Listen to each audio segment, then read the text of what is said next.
ಒಂದು ಎಬಿಜಿ ರಾಮ್ಜಿ ಅಂತಕ್ಕಂಥ ಯೋಜನೆಯನ್ನ ಇವತ್ತೇನು ಜಾರಿಗೆ ತೆಗೆದುಕೊಂಡು ಬಂದಿದ್ದಾರೆ.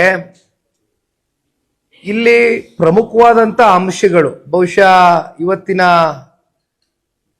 ಮುಂದೆ ನಾವೊಂದು ಅಭಿಯಾನವನ್ನ ಏನ್ ಮಾಡಬೇಕು, ಪ್ರತಿ ಹಳ್ಳಹಳ್ಳಿ ಮಟ್ಟದಲ್ಲೂ ಈ ಅಭಿಯಾನವನ್ನ ನಾವೇನ್ ತೆಗೆದುಕೊಂಡು ಹೋಗಬೇಕು ಅಂತಕ್ಕಂಥದ್ದನ್ನ ನಿರ್ಧಾರವನ್ನ ಮಾಡಿದ್ದೇವೆ.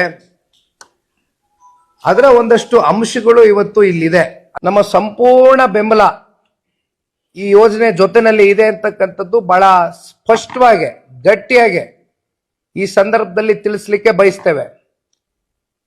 ಜೊತೆಯಲ್ಲಿ ಈಗ ಈ ಒಂದು ಅಭಿಯಾನವನ್ನ ಜನತಾದಳ ಪಕ್ಷ ಎಲ್ಲಾ ಗ್ರಾಮೀಣ ಭಾಗದಲ್ಲೂ ಕೂಡ ಇದನ್ನ ಕೈಗೆತ್ಕೊಳ್ಬೇಕು ಅಂತಕ್ಕಂಥ ನಿರ್ಧಾರವನ್ನ ಮಾಡಿದ್ದೇವೆ.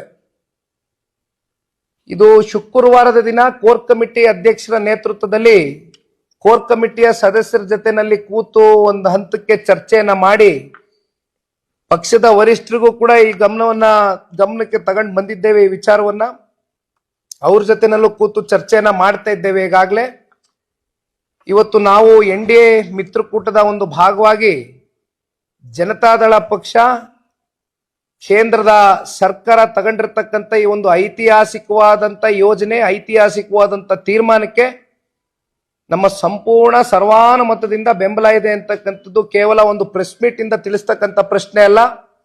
ಇದು ಎಲ್ಲಾ ಕ್ಷೇತ್ರದಲ್ಲೂ ಕೂಡ ಇಡೀ ರಾಜ್ಯ ವ್ಯಾಪ್ತಿ 224 ಕ್ಷೇತ್ರಗಳಲ್ಲೂ ಕೂಡ ನಮ್ಮ ಅಭ್ಯರ್ಥಿಗಳಿಗೂ ಹೇಳ್ತೇವೆ, ನಮ್ಮ ಕೇಡರ್ಗೂ ಹೇಳ್ತೇವೆ, ಎಲ್ಲರೂ ಕೂಡ ನಿಂತು ಈ ಅಭಿಯಾನದಲ್ಲಿ ಪಾಲ್ಗೊಂಡು ಗ್ರಾಮದಲ್ಲಿ ಇವರೇನು ದಿಕ್ತಪ್ಸ್ಲಿಕ್ಕೆ ಹೋಗ್ತಾ ಇದ್ದಾರೆ, ಪ್ರತಿ ಹಂತದಲ್ಲೂ ಕೂಡ ನಮ್ಮ ಕಾರ್ಯಕರ್ತರು, ಮುಖಂಡರು, ಅಭ್ಯರ್ಥಿಗಳು, ಶಾಸಕರು, ಮಾಜಿ ಶಾಸಕರು ಎಲ್ಲರೂ ಕೂಡ ಸಂಪೂರ್ಣವಾಗಿ ಇನ್ವಾಲ್ವ್ ಆಗಿ ಇವತ್ತು ನಾವು ಈ ಅಭಿಯಾನಕ್ಕೇನು ಕಾಲಿಡ್ಲಿಕ್ಕೆ ಹೋಗ್ತಾ ಇದ್ದೇವೆ. ಇದು ಸಂಪೂರ್ಣ ಹಳ್ಳಿಗಳಲ್ಲಿ ಇರ್ತಕ್ಕಂಥ ವಾಸ್ತವಾಂಶ, ಈ ಒಂದು ಸಿಸ್ಟಮ್ಯಾಟಿಕ್ ಚೇಂಜ್ ನ ಇವತ್ತು ಕೇಂದ್ರ ಸರ್ಕಾರ ಏನು ತಗೊಂಡು ಬಂದಿದ್ದಾರೆ, ಇದು ಸಂಪೂರ್ಣವಾಗಿ ಮುಟ್ಟಿಸ್ತಕ್ಕಂಥ ಕೆಲಸ ಅಭಿಯಾನದ ಮೂಲಕ ಇದನ್ನ ಜನತಾದಳ ಪಕ್ಷ ಮಾಡಬೇಕು ಅಂತಕ್ಕಂಥದ್ದು ತೀರ್ಮಾನ, ಒಂದು ಹಂತದ ತೀರ್ಮಾನ ತೆಗೆದುಕೊಂಡಿದ್ದೇವೆ.